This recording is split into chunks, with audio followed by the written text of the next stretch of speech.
Hello everyone, আসসালামু আলাইকুম। সকালবেলা ঘুম থেকে উঠে পড়েছি, খুব সকালেই ঘুম থেকে ওঠা হয়েছে।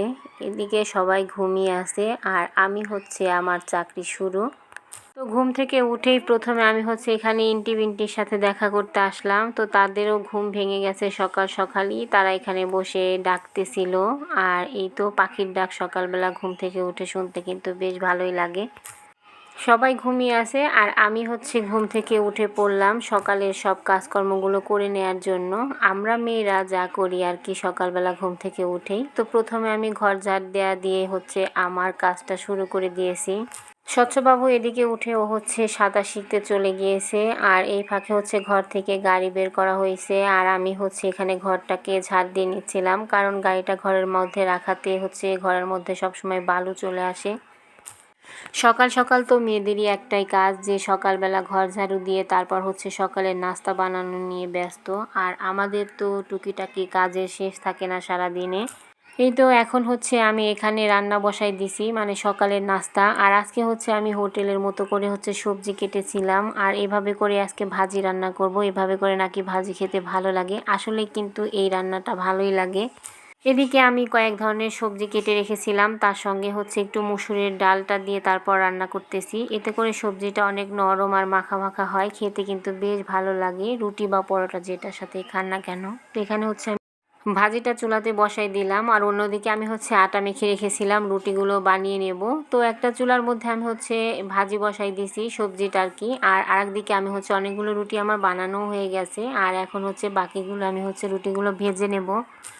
সকালের নাস্তাটা একটু তাড়াতাড়ি রান্না করা হয়ে গেলে বা খাওয়া দাওয়া হয়ে গেলে কিন্তু সারাদিনে অনেকটা সময় পাওয়া যায়। আর আস্তে আস্তে তো শীতকাল কিন্তু ঘনিয়ে আসছে আর দিনটা কেমন যেন ছোট হয়ে আসছে। আমরা যারা গৃহিণী, আমরা যেন বেলার সঙ্গে পেরিয়ে উঠবো না কাজটা করে। কিছুদিন পর তো আবার কুয়াশায় ঢেকে থাকবে সকালটা, আর শীতের মধ্যে উঠে তারপর নাস্তা বানানো একটু কষ্টের ব্যাপার, কিন্তু শীতের সকালে গরম গরম খাবার কিন্তু বেশ ভালোই লাগে। শীতটা একদিক দিয়ে সমস্যা হলেও অন্য দিক দিয়ে কিন্তু বেশ আরামেই কাটে। আর এই তো মনে হচ্ছে যেন শীত খুব দোরগোড়ায় চলে এসেছে। তো সকালে নাস্তা বানানোর পর সবার খাওয়া দাওয়া হয়ে গেছে, এখানে আমি খেতে বসেছিলাম। তো আজকে সকালে শুধু রুটি আর ভাজি দিয়েই সকালের নাস্তা শেষ করেছি। তারপর এদিকে বাজার নিয়ে এসেছিল, এই তো এখানে কিছু মাছ আনা হয়েছিল, সেগুলো এখন বের করে নিতেছি। ছোট মাছ নিয়ে এসেছে আর আমার বাসাতে তো সবসময় ছোট মাছ আনা হয় বেশিরভাগ। আর এই যে ছোট মাছগুলো কাটা কিন্তু একটু কষ্টেরই, কিন্তু এটা খেতে কিন্তু ভীষণ মজার। তারপর এদিকেই যে একটা বড় সাইজের আমেরিকান রুই মাছও নিয়ে এসেছিলো, এটাও কেটে নিয়ে এসেছে, কিন্তু আবার ফালি ফালিও দেখতেছি, এগুলোকে আবার পিস করতে হবে। বাজারে মাছ কেটে নিয়ে আসলে অনেক সময় দেখা যায় যে মাছের পিসগুলো খুবই ছোট করে ফেলে, সেজন্য হয়তো এভাবে করে নিয়ে এসেছে। পিসগুলোকে আমি বানিয়ে নেব আর এই ছোট মাছগুলোকেও কেটে নেব। তো সকালে নাস্তা যেহেতু হয়ে গেছে, এগুলো বের করে আমি মাছ কাটতে বসে পড়েছি। আমার কুটুবুড়িটা এখনও ঘুমাচ্ছে, তো ভাবলাম আমি এই ফাঁকে ওর ঘুম থেকে উঠতে উঠতে আমি আমার হাতের কাজগুলো সেরে নেব। আর এই তো আমি এখানে মাছের যে পিসগুলো বানানো বাকি ছিল সেগুলো বানিয়ে নিতেছি, আর ছোট মাছগুলো এই ফাঁকে কেটে নেব, কারণ ছোট মাছগুলো কাটতে একটু সময় লাগে। এই তো এখানে আমি আমার পছন্দ মতো মাছের পিসগুলো বানিয়ে নিয়েছি। তারপর এখানে ছোট মাছ নিয়ে বসে পড়লাম। আর ছোট মাছ আমি একদমই ছাই ছাড়া কাটতে পারি না, কেমন যেন হাত থেকে বারবার পড়ে যায়। ছাই ছাড়া অনেকেই দেখি মাছ কাটে, কিন্তু আমি কেন যেন কাটতে পারি না। তো ছাই দিয়ে আমি খুব সুন্দরভাবে মাছ কাটতে পারি। একটা সময় ছিল যখন এই মাছগুলোকে দেখলেই নাক সিটকাতাম, তো মাছ কাটার আশপাশ দিয়ে ঘুরতাম না, কিন্তু এখন আমি কতগুলো মাছ কাটি ভাবতেই কেমন অবাক লাগে। তো এদিকে মাছটা কাটা হয়ে গেছে, তারপর এখানে আমি রান্নাটাও বসাই দিছি। আর এখন রান্নার শেষের দিকে আমি ধনিয়া পাতা দিয়ে দিলাম। ছোট মাছের চচ্চড়ি বসাই দিছি আমি একটা চুলাতে, দুপুরের জন্য রান্না বসাই দিছি, কারণ আমি যতটা কাজ পারি বাবু ওঠার আগে সবগুলো কাজ সেরে নেব। তো আমার ছোট মাছের চচ্চড়িটা হয়ে গেছে। তারপর এই ফাঁকে আমি এদিকে বড় মাছটাও একটু নিয়ে নিলাম, কয়েক পিস ভুনা করব। আর আজকে রান্না করতে এসে আমি কিন্তু রান্নাঘরটাকে এলোমেলো করে ফেলেছি, কারণ এই ঘরটাও আজকে আমি পরিষ্কার করব। আমি রান্না করছি আর একটু একটু করে পরিষ্কার করে নিচ্ছি, কারণ একবারে সব কাজ সেরে তারপর পরিষ্কারের কাজে লাগতে আসলে অনেকটা সময় লেগে যায়। আর আমার কুটুবুড়িটা পেছন পেছন ঘোরে আর কাজের সময় নষ্ট করে। যাদের ঘরে ছোট ছোট বাবুরা আছে সেই আপুরাই বলতে পারবে যে ছোট বাচ্চাদের নিয়ে কাজ করা যে কত ঝামেলার ব্যাপার। যেই কাজটাই করতে যাবেন দেখবেন যে আপনার আগে আগে গিয়ে সেখানে হাজির, আর সে করে দিতে যাবে, সে কাজ করবে না তো যাই করুক, কাজটা নষ্ট করে বেশি। আর এই তো এদিকে আমি মশলাটা একটু কষিয়ে নিলাম। যে রুই মাছটা আনা হয়েছিল সেটাও আমি একটু ভুনা করে নেব, কারণ দুপুরে রান্না করব। যেদিন মাছ আনা হয় সেদিনের মাছের স্বাদটা একটু অন্যরকমই থাকে। তারপর ফ্রিজে রাখার পর আমরা যেহেতু বাঙালিরা সব মানুষটাই বেশিরভাগ হচ্ছে, পৃথিবীর বেশিরভাগ মানুষই দেখা যায় ফ্রিজের খাবার বেশি খায়, আর হচ্ছে ফ্রিজে মাছ তরকারি রেখেই খাওয়া হয়। তবে টাটকা টাটকা আনার পর যে স্বাদটা থাকে রান্না করে খাওয়ার, সেটা কিন্তু ফ্রিজে বরফ করে রেখে তারপরের দিন রান্না করে এই স্বাদটা কিন্তু পাওয়া যায় না। একটু হলেও কিন্তু স্বাদটা একটু ভিন্ন থাকে। তো এখানে আমি হচ্ছে একটু মশলার সঙ্গে মাছটাকে কষিয়ে নিতেছি, আর মাথাটা হচ্ছে মাঝখান দিয়ে কাটা ছিল। তো আমি একটা মাথা হচ্ছে রান্না করে নিতেছি, আর একটা মাথা হচ্ছে আমি রেখে দিয়েছি।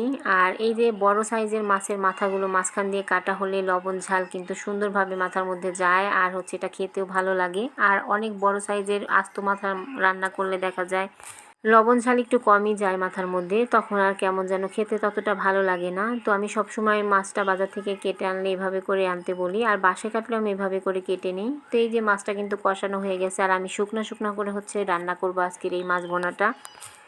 আর এই রুই মাছটা আমার কাছে ভুনা খেতেই বেশি ভালো লাগে, তরকারি দিয়ে রান্না করার থেকে এভাবে করে রান্না করলে বেশি ভালো লাগে। আর এদিকে আমি হচ্ছে এই মাছের সঙ্গে অনেকটা পরিমাণে ডিম ছিল, তো আমি কিছুটা ডিম হচ্ছে ভুনার মধ্যে দিয়েছি, আর কিছুটা পরিমাণ আমি হচ্ছে আলাদা করে ভাজি করব।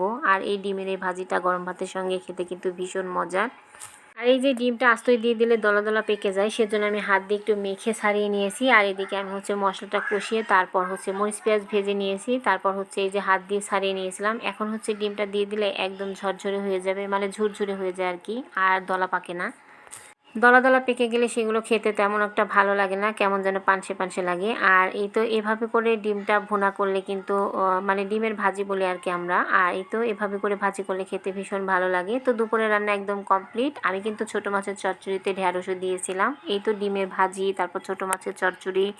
আর এদিকে হচ্ছে এই যে রুই মাছের যে ভুনাটা করেছিলাম এটা দেখতে এত সুন্দর একটা কালার হয়েছিল, এটা খেতেও কিন্তু ভীষণ মজার ছিল। আর আমার কাছে এই ডিমটা খেতে বেশি ভালো লেগেছে, যেহেতু আমি এটা খাবারের পর হচ্ছে ভিডিওটা এডিট করেছিলাম, তার সঙ্গে ছিল ভাত।